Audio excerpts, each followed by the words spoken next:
Good. We can hear you. It's a pleasure to be here. And I'm really, really pleased. I'm excited about this afternoon. I'm excited about the two-day workshop. And I think every participant, you're in for a wonderful surprise. I'd like to start by thanking the organizations that put this together. I think you've done a really great work. It's the beginning of, I perceive it's the beginning of something very important, and I'll tell you why in a few minutes.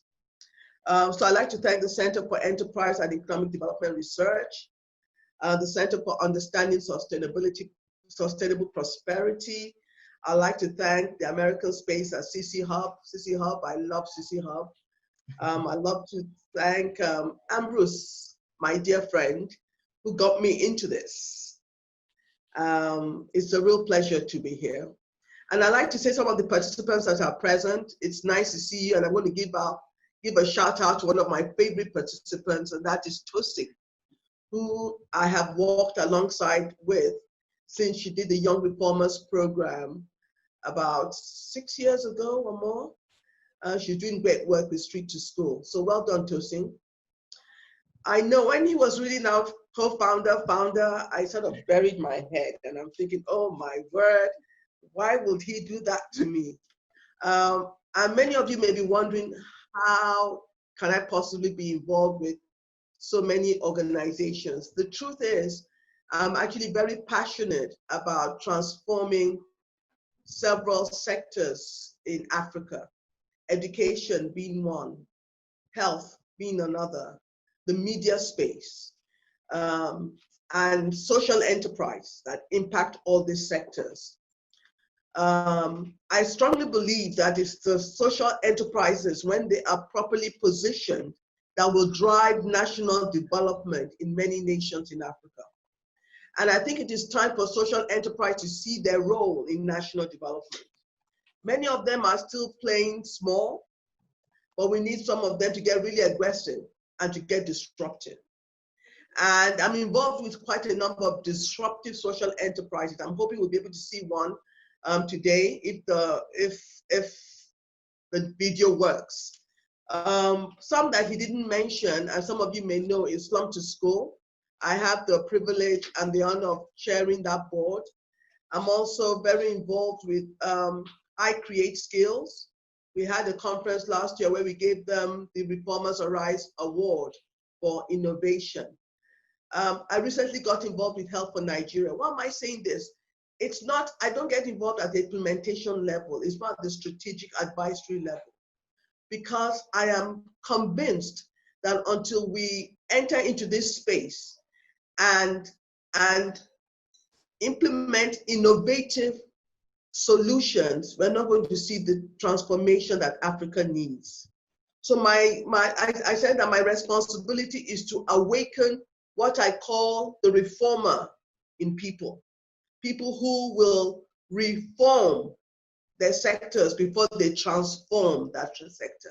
Many times we carry out change initiatives, but we don't address the root causes of what the problems are.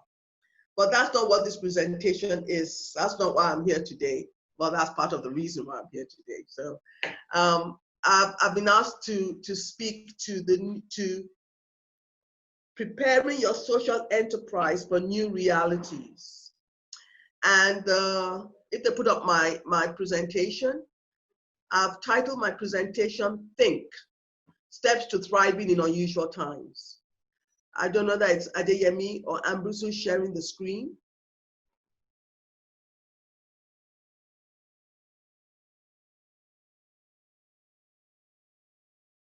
And why think? I think in the new... Sorry, should I share? Yes, please.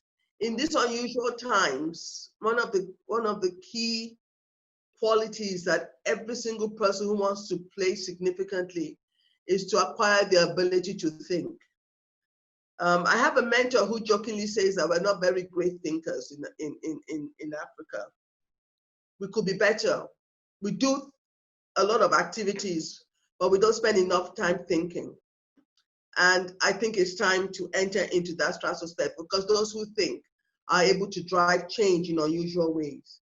And my think is actually an acronym, which we will look at, THINK. And I'm hoping that that framework will help drive the way participants think and do and implement and execute their social enterprises. While we wait, I'll just continue because of time. Yeah, I need to be given permission to be able to share. Apologies, Ambrose. I just made you co-host, so now you can. I think you should be able to share. Please try again. It's still saying host disabled attendee screen sharing. So I just made you co-host. Have you seen that? I made you co-host. Yeah, if you can go to the screen sharing and just use the multiple participants, I think I'll be able to do that. It's still saying that you have disabled multiple sharing. That's for a reason, but okay, it's there now. There now, good. Okay, so great. Go ahead. Okay. Ambrose, I'm already on the second slide. Okay. Yes. Steps to, yes.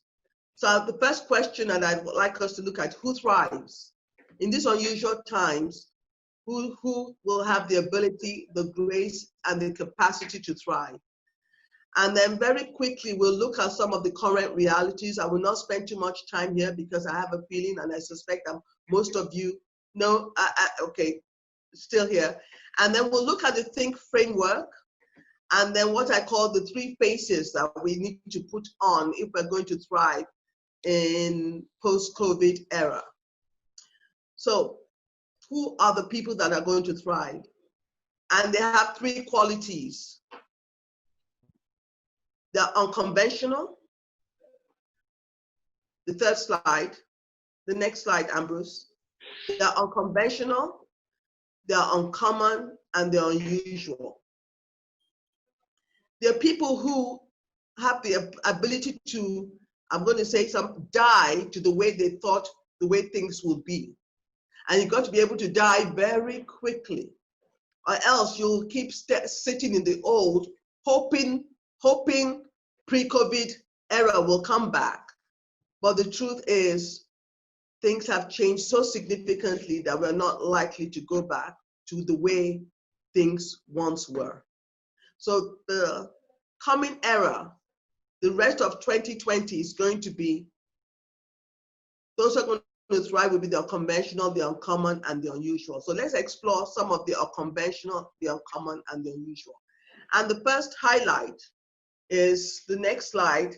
That is Otto Orangam, standing in front of the first virtual learning studio in Africa.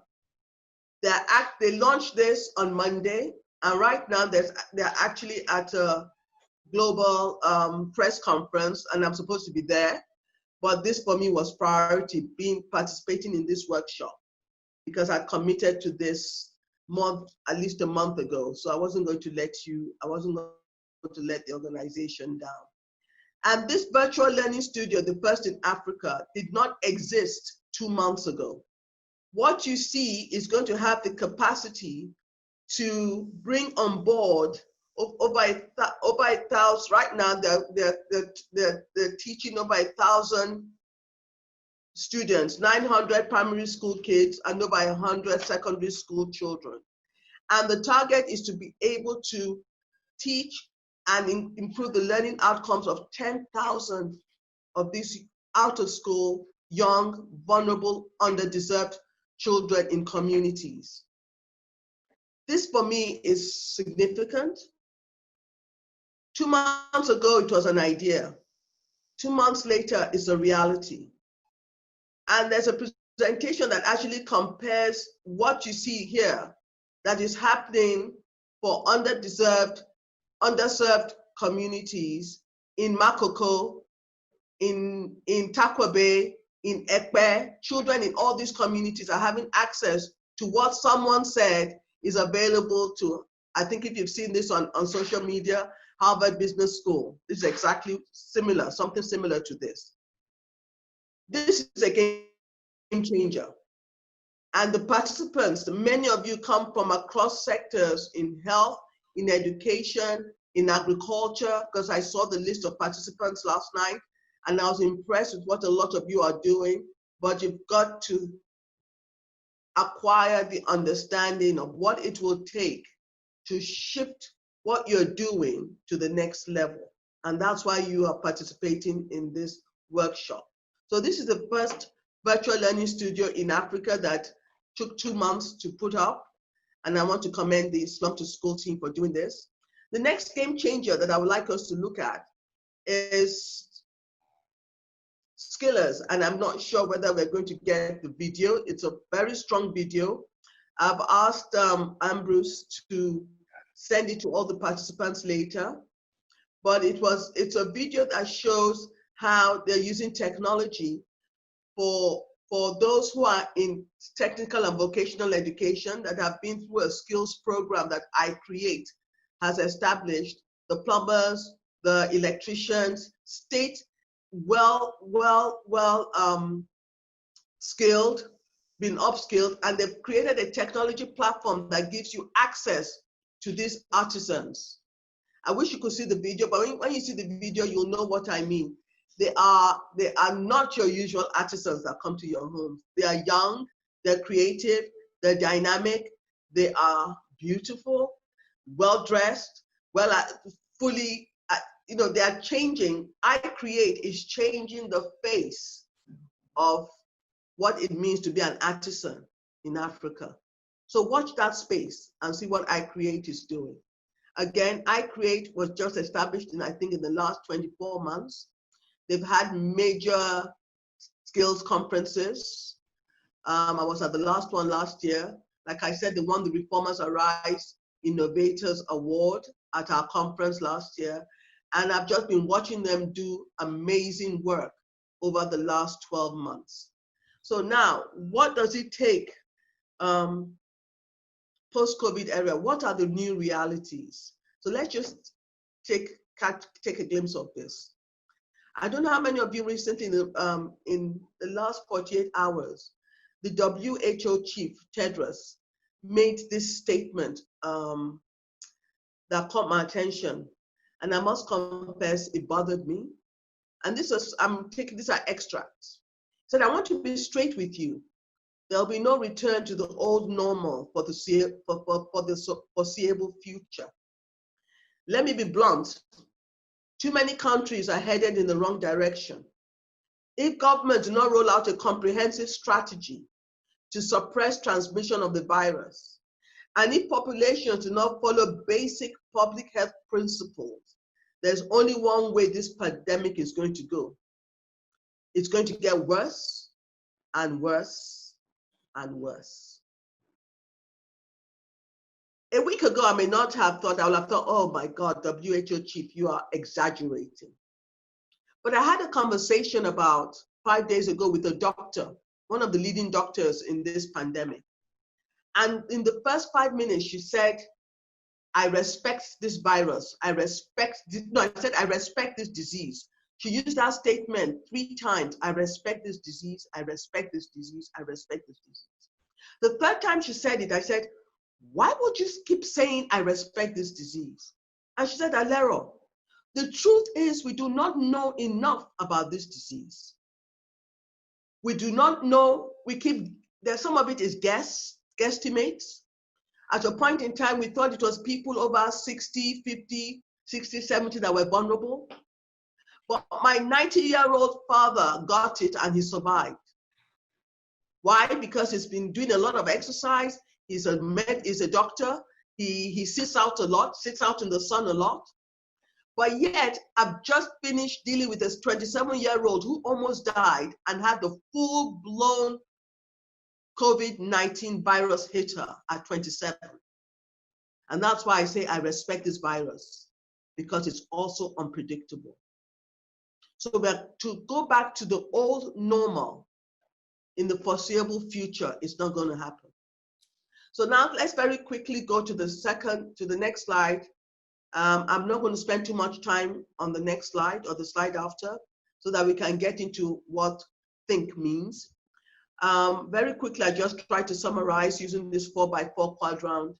Public health threats of the impact of the pandemic, public health threats, education, the impact on education, the rising poverty in Africa and its economic impact, and increasing social instability.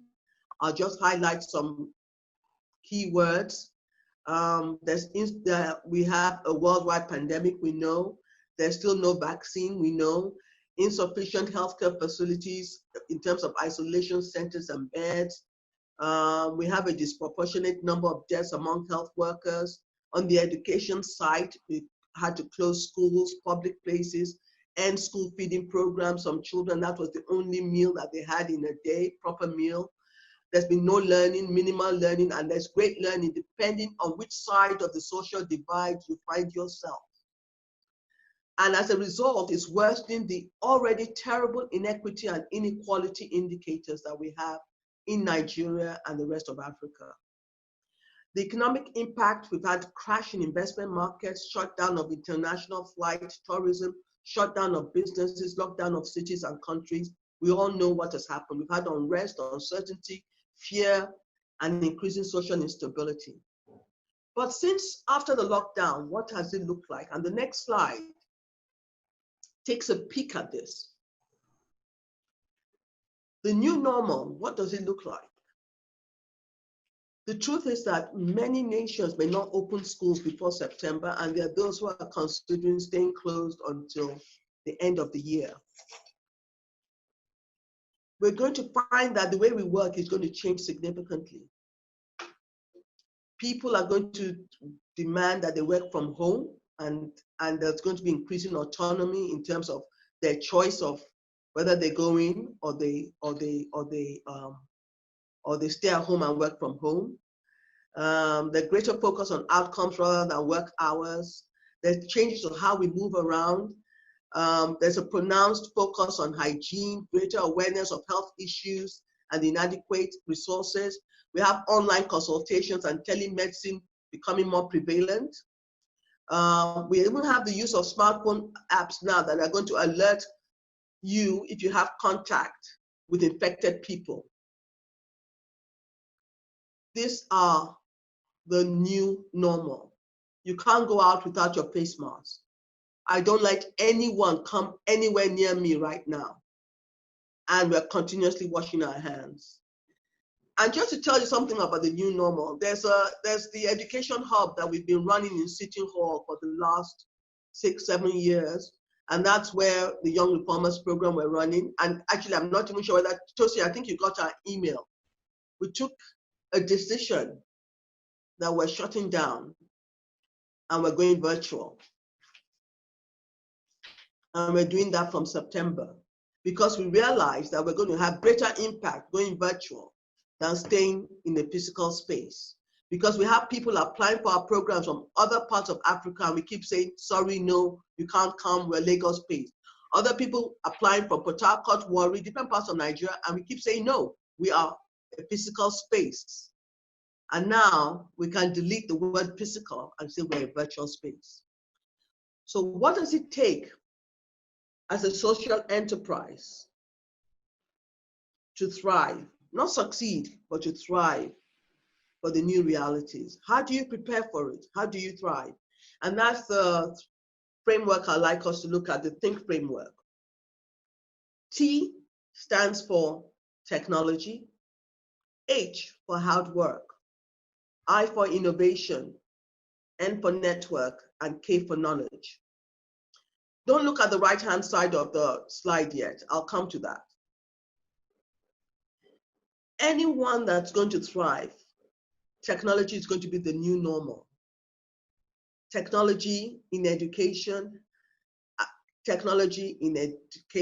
in health, in media, every facet, every sector of society is going to be seriously impacted by technology. And if you do not know, and I think, is Inyi here? I think Inyi is here because I saw Future. I think he may be here. I remember one of our very first Zoom calls that we had, if you remember Inyi, if you can hear me. We saw a strange presence called the bot. And Ian came in with his bot to the Zoom meeting. And we all asked, what's that? He said, oh, the bot is taking my notes for me. And in case I have to leave the meeting, the bot will stay on and take the notes while I go to another meeting. And immediately all of us said, can we have that? Can we have that? I mean, the technology is totally reinventing, redefining, and reshaping our lives. And as a social enterprise, you've got to understand that space. Many schools are going to have to rethink, do they need a physical building? I think it was about 6 months ago, one of the leading public schools in the United Kingdom called Harrow, one of the top 10, actually established, they were really forward thinking, established their first online school, totally online, Harrow. So you don't have to leave your nation, your country to attend that school. That is the first public school. The second, so I'm going to allow you to think about technology. And when I say think about technology, you have to understand everything concerning how technology works and how to use it to redefine your business. The next is hard work. And I think we underestimate how much work that needs to be done as we enter into this new era.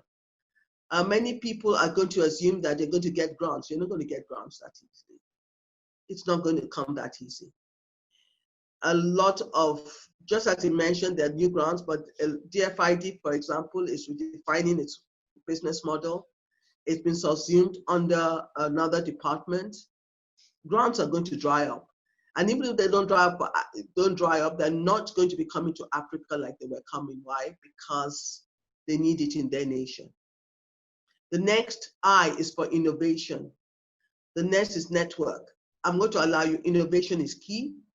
We've heard a lot about innovation. I'm not going to spend too much time, but again, redefining your social enterprise and using innovative skills, innovative tools, innovative mindset.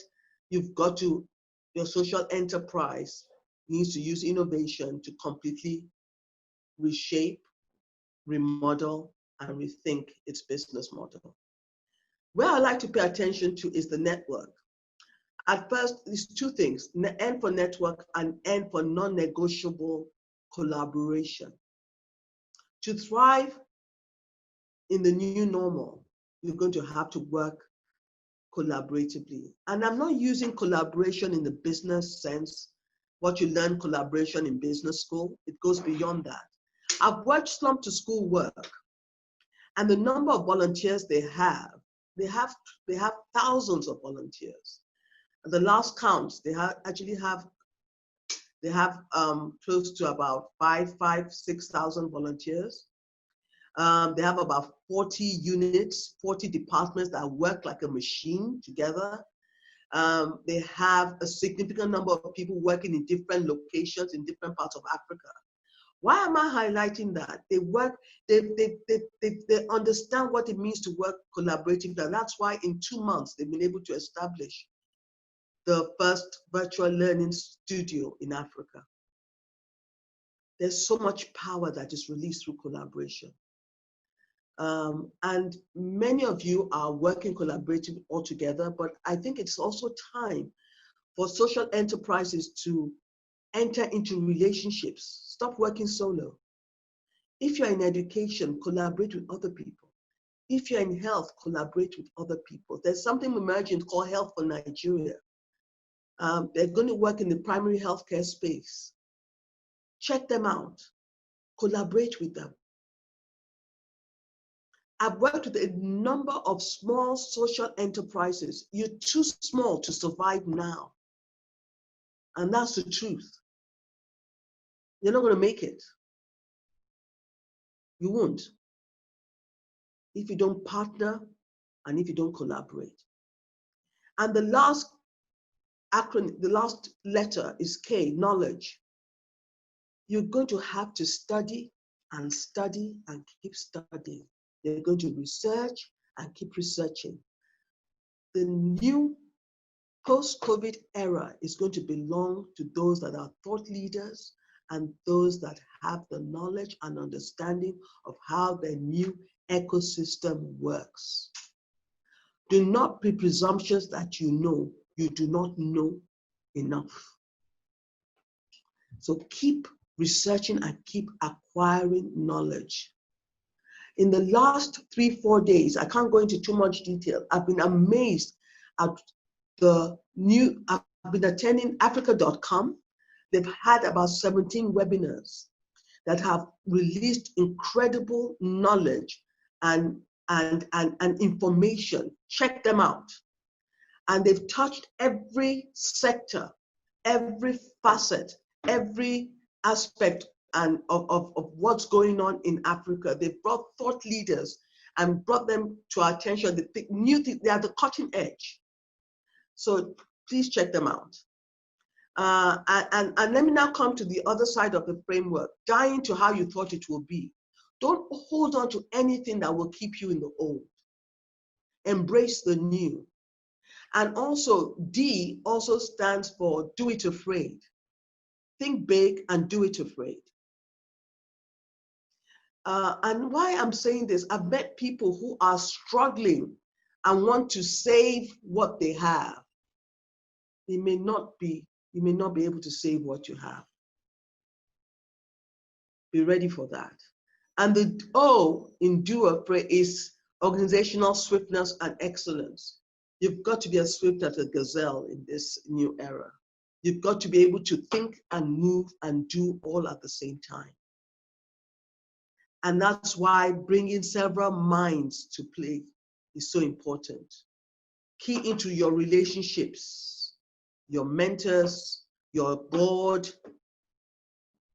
Check your board out again. I was at a webinar recently, and what was significant was how several board members were admitting to the fact they were struggling.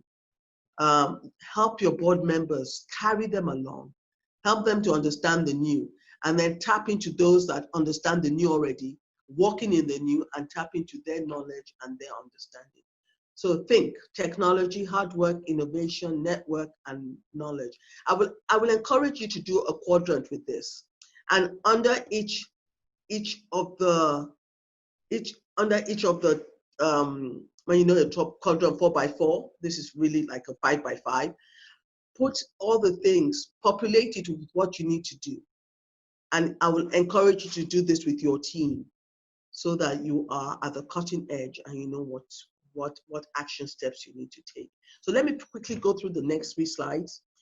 And I've termed the next 3 slides the basis that you need to have to be unconventional, to be uncommon and unusual. And I call the first base you need to acquire now is the ego. And I call it imaginal leadership.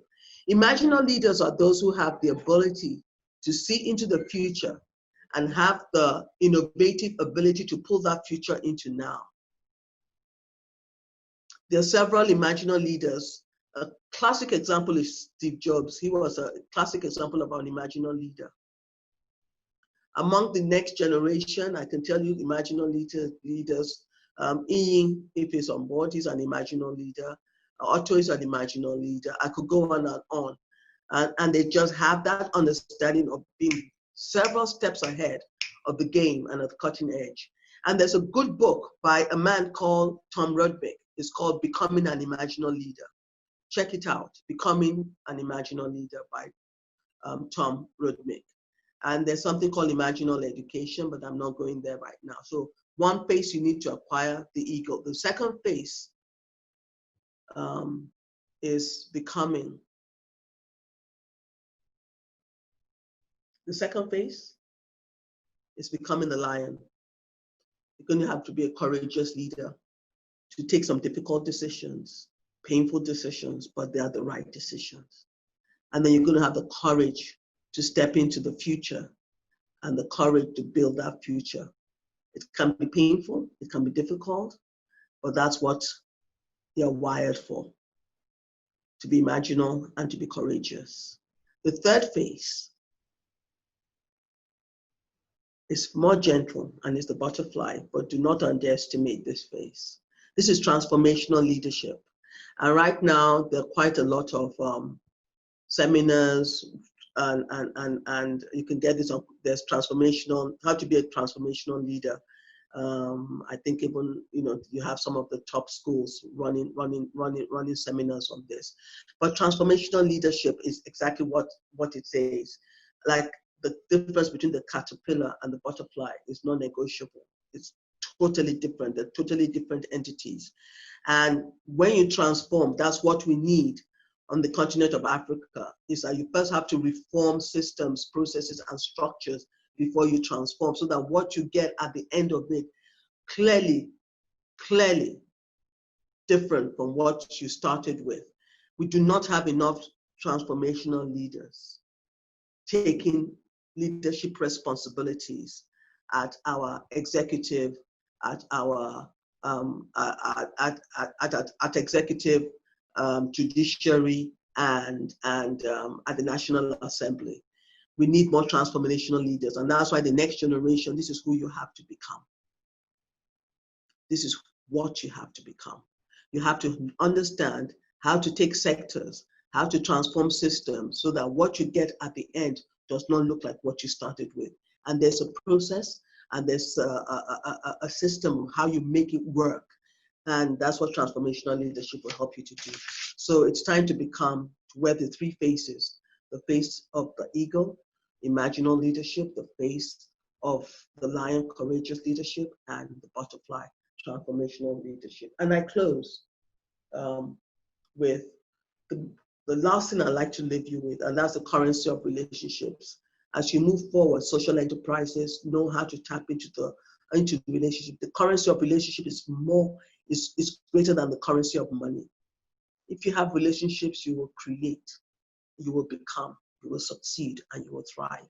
And I won't go into details, but it's at the community level, team level, group level, innovative engagement with your stakeholders, and you've got to understand your stakeholders. And finally, the 3 blocks of major learning that you need to engage with is, that's the last slide, I think. The 3 blocks is the technology block, get so good at it. And then what I call the new ecosystem around your social enterprise. Understand the transformation taking place along your ecosystem. I'll give a quick example. There's a leading fashion designer. As soon as COVID-19 broke out, she makes incredible clothes for women. I don't want to mention her name because I'm not advertising. And you know what she went? She went straight into making all the apparels that healthcare workers use. And she's making it for Lagos State.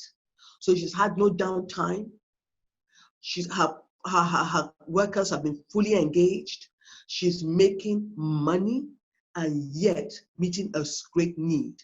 So in this era, post-COVID era, your new business ecosystem, you need to understand where the pain points, what you call the pain points of your ecosystem. Where are the people in your ecosystem? Where are they hurting? Where do they need help? Again, another example, that she's called the Pretty Farmer. I'm not mentioning her name, but she's in agriculture. And 4 or 5 months ago, she kept thinking, I've got to go into deliveries. I can't just grow my produce. I need to be able to get my produce to, this is pre-COVID. And she started buying vehicles, but wasn't using them. COVID hits, she's ready, and she's gone into transportation.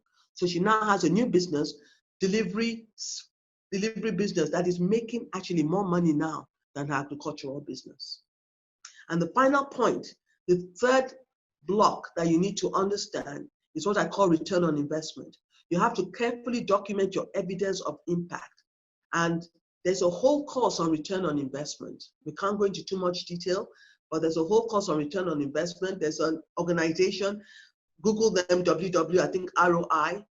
I'll get that to you. I'll get it to Ambrose, and they'll get it to you. They have tools that you can use. Survey tools, questionnaire tools, assessment tools you can use to measure the impact you're having, because the future belongs to those that are able to show the evidence that what they're doing is changing lives, transforming their sector, and impacting the communities that they serve. So on that note, I leave you with the Thrive, Do framework, the 3 building blocks, and the 3 faces that you need to wear as you press into the new realities that we now live in. Thank you very much for listening to me, and I look forward to answering your questions. Thank you. Indeed, and very happy to be joining you today, and a lot of inspiring things. I was listening into some of the stuff that was being spoken about yesterday, and it's so inspiring to hear about all the social entrepreneurs and the different activities happening in Nigeria. As Ade said, I know I've done a little bit of work in Nigeria over the years, but haven't been back for about 15 years now, so I'm missing it a lot. And also, the other bit of work that I'm doing with Ade is this new center, the Center for Understanding Sustainable Prosperity. And it's particularly looking at what do we mean by prosperity? And that's where social entrepreneurs actually come in. And actually, we've got a different view of what prosperity actually means. It's not just about the money, but it's about actually how do we live well? How do we maximize well-being? How do we look after the environment? How do we live happier lives, having more fun, and maybe living within our limits as well, our environmental limits? And that's the vision of sustainable prosperity that we're trying to do. And that's what social entrepreneurs are also driving at a lot of the time. So that's what I want to talk about today. I'll just share my screen, get my slides up.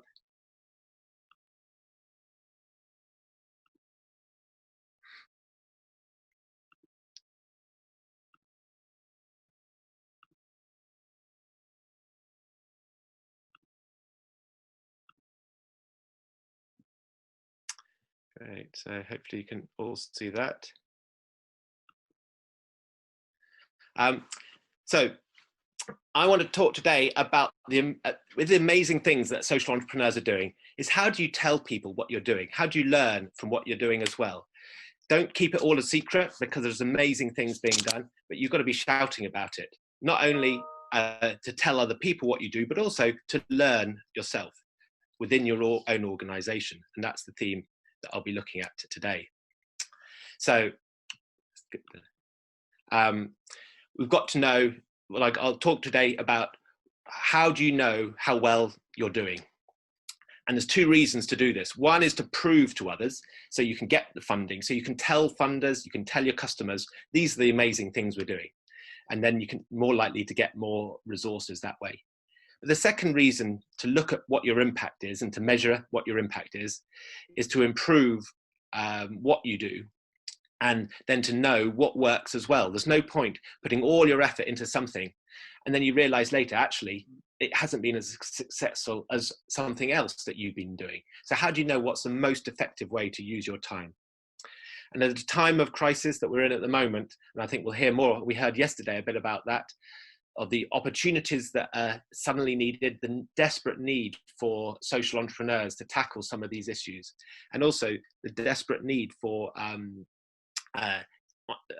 of social entrepreneurs to find new ways of getting funding for their work. You've got to have this sort of information at your fingertips. You've got to know what works. You've also got to tell people about what works as well.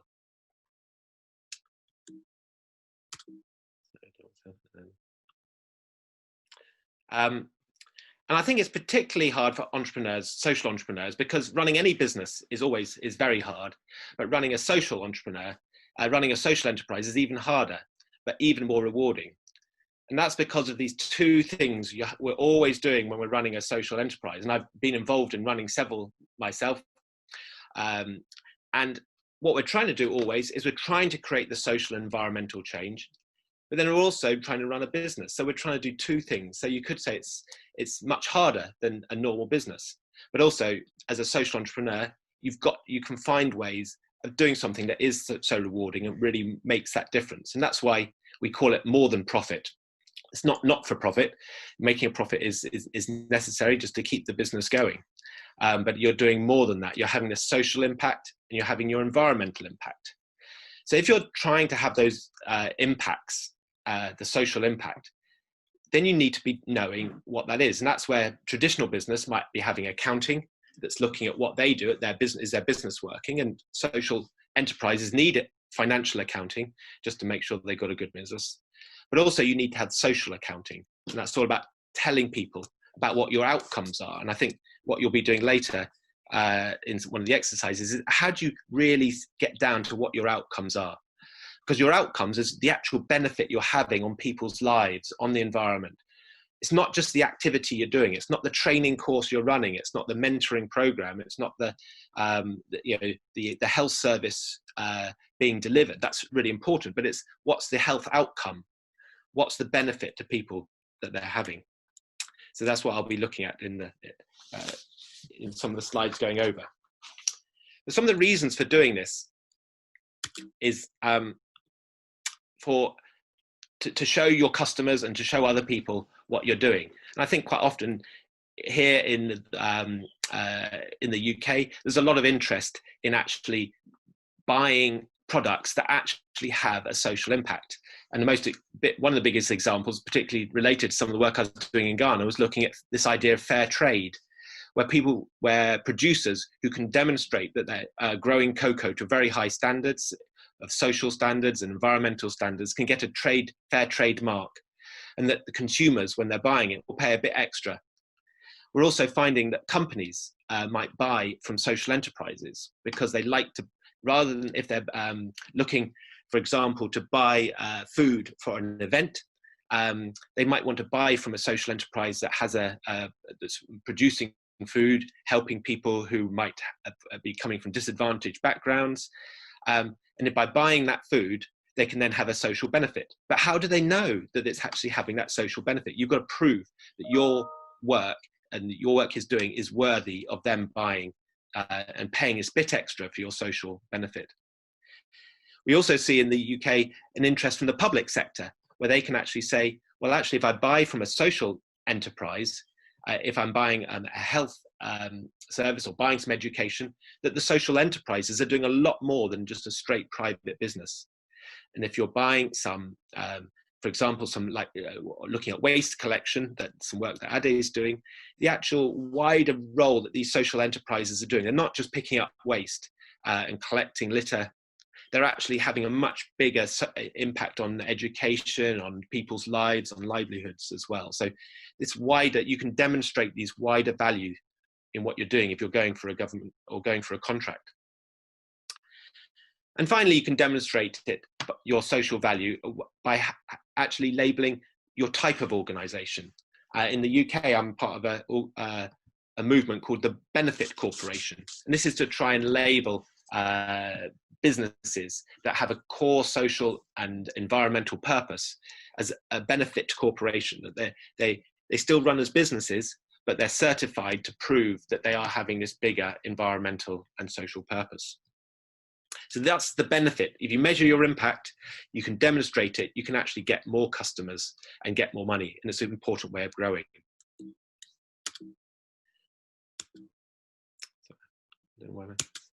So, secondly, you need to measure your impact for funders as well. Most funders want to know what is the impact of what you're doing. And actually, if you can go to a funder with an impact report that you've done already, it shows that you're much more professional, you're much more serious about having an impact. And then if you've got grant makers or others, they're much more willing to give you money if you've proven that you can turn the money they give into something that changes people's lives. So they're comparing one organization against the other. The organization that can prove their impact is likely to be looked at more favorably. And that's for people giving money as grants. It's also important for social investors, where you've got people who want to invest money. They might want a return on the money they've invested, but they might want to also know that they're having a social benefit. So if they're doing that, how do they actually get that information? So you have to show them, these investors, that this is an important way of doing it. So again, you need to demonstrate the outcomes that you're doing and to demonstrate the benefit of what your social enterprise is doing. Also, we can find that for policymakers, having evidence of the impact can actually, you can use that for advocacy, for campaigning, for changing laws. by demonstrating that if something is working, then maybe the government can take it up, or they can change their regulations to make things different. So this might be at a local level. One organization demonstrated that they could innovate and do things that actually helped create more opportunities in education.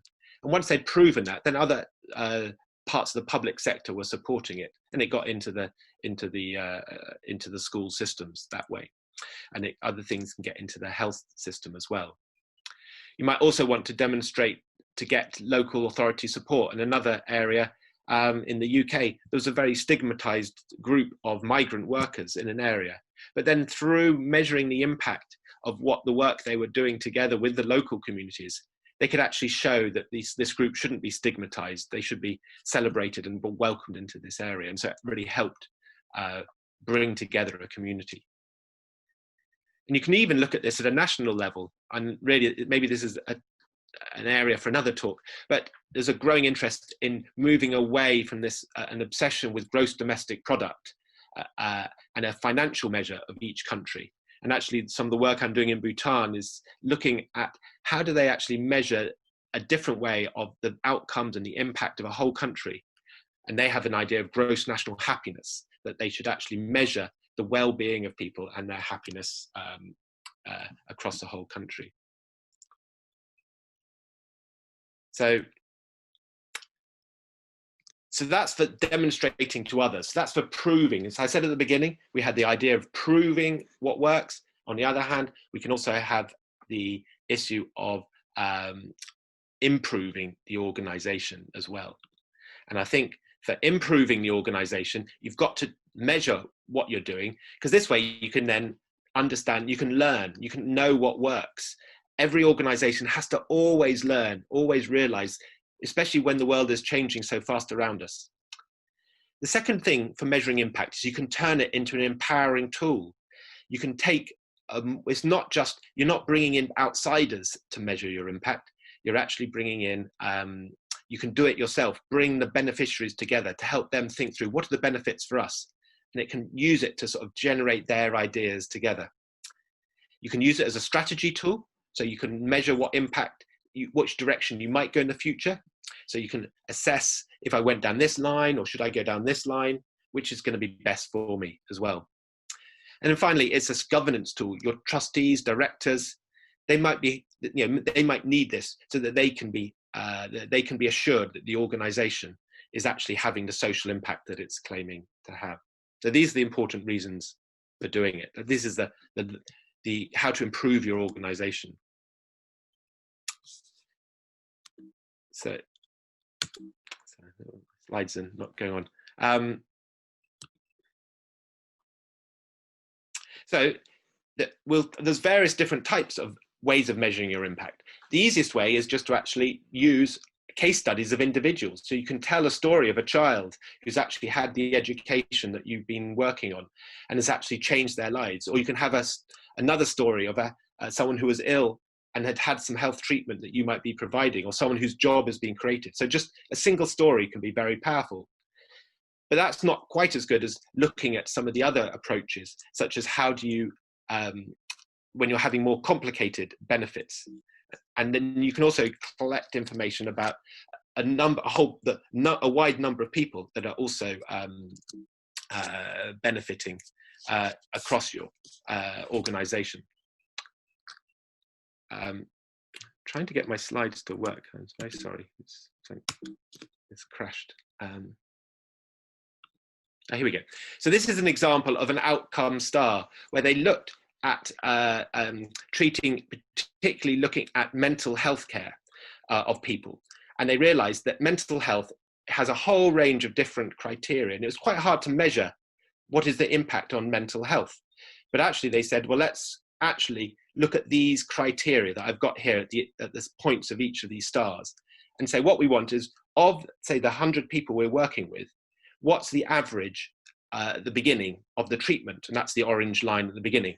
And they scored people in terms of their identity and self-esteem, in terms of their self-care, in terms of their addictive behavior. Yeah, and what sort of level was that when 1 being at a poor level and 10 getting to an area which is much better for those individuals. So they could look at that across a whole range of criteria, and then they could demonstrate that over time, most of those criteria got improved over time, so that they could demonstrate that they actually had a positive impact on the people as well. There are other approaches. Another one is the social return on investment.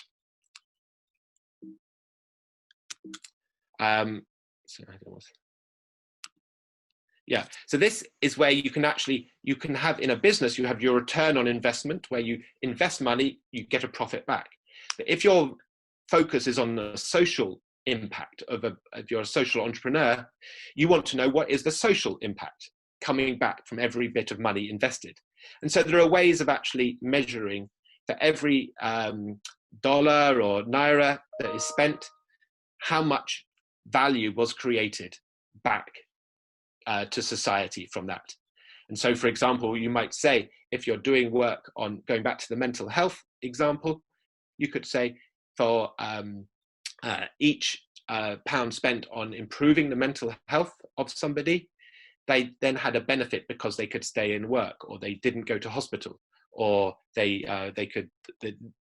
can work out the cost of what would have happened if they hadn't had that benefit. And so this is another way of doing it. It's much more complicated in some ways because you've got to try and put a financial value on some of these impacts. But it is something that is an approach that actually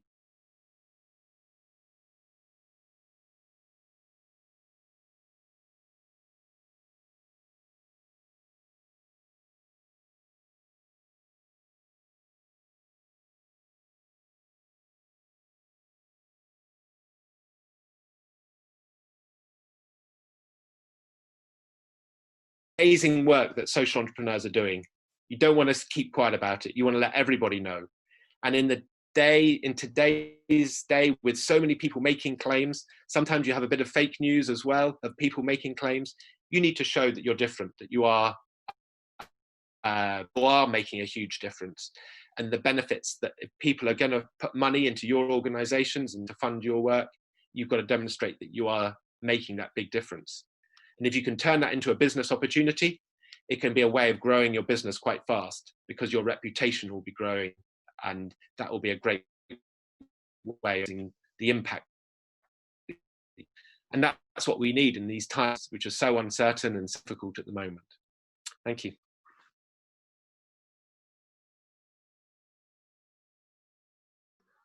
Let me minimize this, yeah. So I'm speaking on the social entrepreneur and the changing landscape.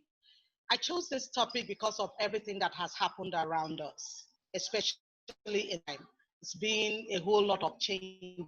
And then another reason is that I believe that the social entrepreneur is something that keeps on reinventing. You don't stay static. So there's always a changing landscape. There's a changing topic. Something is always happening. So what do you do? So that's why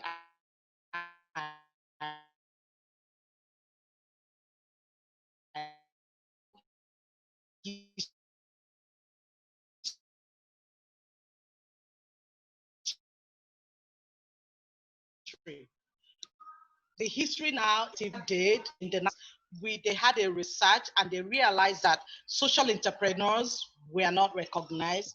Social entrepreneurs did not have a system of support. Social entrepreneurs did not have any work where they can work with. So Shoka began at that early time to recognize social entrepreneurs and to build the field. And that's one thing that was 4 years now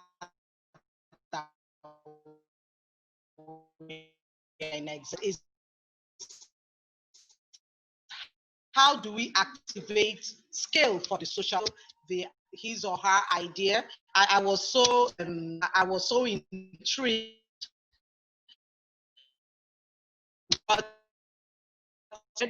and it leads to how we are in a shock. I want to go to the next slide. Somehow it's not moving. I don't know why. Okay, so in activating that scale, let's start the journey first of all. The journey is that We, since past 40 years now, have engaged the largest and most network of social ills. We start, first of all, by searching and selecting this world social entrepreneurs. And that's how Ashoka pioneered the field. We did pioneer the field over 40 years ago. Some people say 35, but we actually started in 1980. And today, we continue to build that largest global network of leading social entrepreneurs, because it's necessary that this network continues to build, because that's the way you can look at scale and collaboration. So what is collaborative entrepreneurship? Collaborative entrepreneurship is an intentional design for success. Collaboration is so key to growth, because you'll be able to identify like minds, you identify people in your sector, and you cluster yourself with those people. What we do in Ashoka is that we cluster our social entrepreneurs according to the cluster they belong to. Sometimes it can be health, it can be recycling like someone was asking, it can be education, technology, human rights, it can be youth empowerment and employability, and it can also be women economic empowerment. Now, in that cluster of network, you are able to share resources, you are able to gain insight, you are able to gain tools, and to find mentors. And by doing that, you can see how you can leverage on the shoulders of people who have gone ahead of you to begin to scale your work. Sometimes for a social entrepreneur, it's very difficult to scale your idea by replicating what you are doing in multiple places. But you can make your idea sticky, which is what Professor Fergus referred to. You can make your idea sticky in such a way that people will begin to replicate it. Sometimes you can also identify organizations that are doing similar things with you, collaborate with them, and replicate your idea in those places. So you find out that your social innovation is moving from one state to the other, moving from one region to the other, from one continent to the other, just by making it sticky and by collaborating with other entrepreneurs. This is one of the best ways of scale, and it's the best way of learning, it's the best way of leveraging on those who have gone ahead of us. The next thing that has happened in the growth of entrepreneurship, which Professor Fergus also referred to, one of them is legal structure. I remember when I was in high school and in the universities, when people think about entrepreneurship, and especially social entrepreneurship, the only legal structure they think about is the traditional NGO structure. But today, we are not just in that traditional NGO structure. We have moved to hybrid models. We have even moved to for-profit. We find that some entrepreneurs have even used their for-profit network, which has a social mission, to be able to drive their mission and drive their growth. So what legal structure, when you look at your idea, what legal structure do you feel that is adequate for you to grow that innovation? Another thing that is key is the changing landscape of networks. What has happened in the networks? In the olden days, when I say olden days, my children laugh at me. In the olden days, people look at networks as just a group of a particular set of people just discussing one topic. But now we actually see that networks are bringing diverse people together to look at issues, to look at particular specific topics, to look at strategies, and to ask yourself, what resources do we have? And many people have joined networks because of the resources they get from that. So what networks are you involved in? That's closely related with coalitions also. What coalitions are you part of? Because your network and your coalition will help you actually take your enterprise and your idea to the next area. Then one thing that has happened in the field of entrepreneurship that has led to a shrink to it is the specified topic of interest. Now, when I look at specified topics of interest, I'm talking about this from the point of funding interest. Many times, social entrepreneurs have been struggling because of this.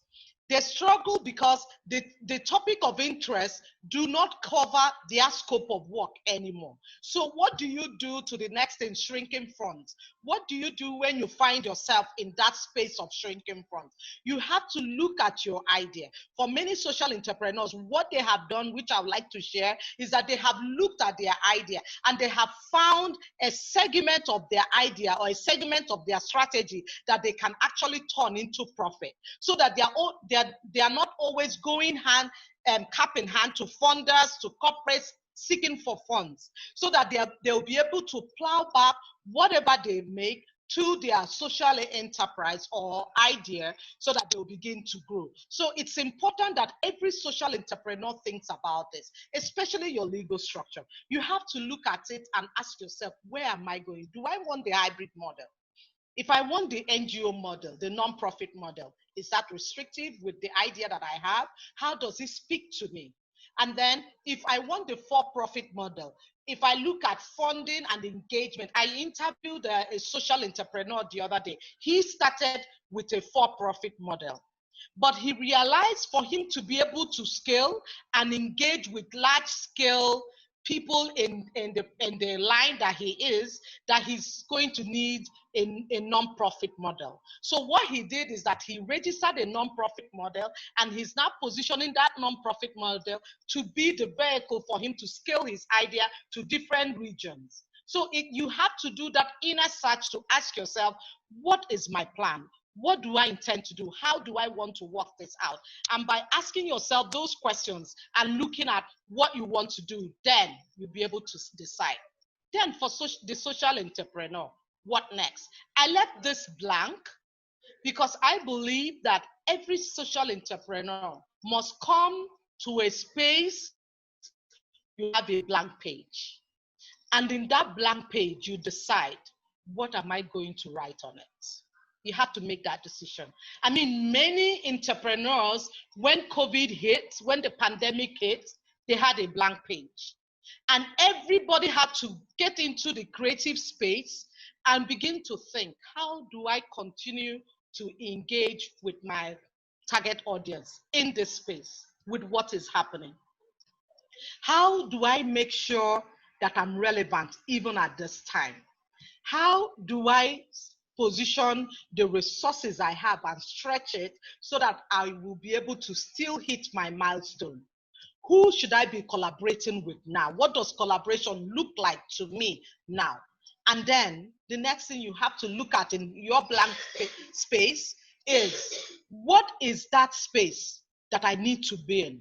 What is that online space? What are those tools that I have to now begin to learn so that I'll be able to execute my idea at this stage? Everybody, every social entrepreneur must always be on that edge where you can't get to that space where you feel, I know it all and there's no more room for learning. You must always be a learner, because for each landscape that changes, there are key things that you need to learn.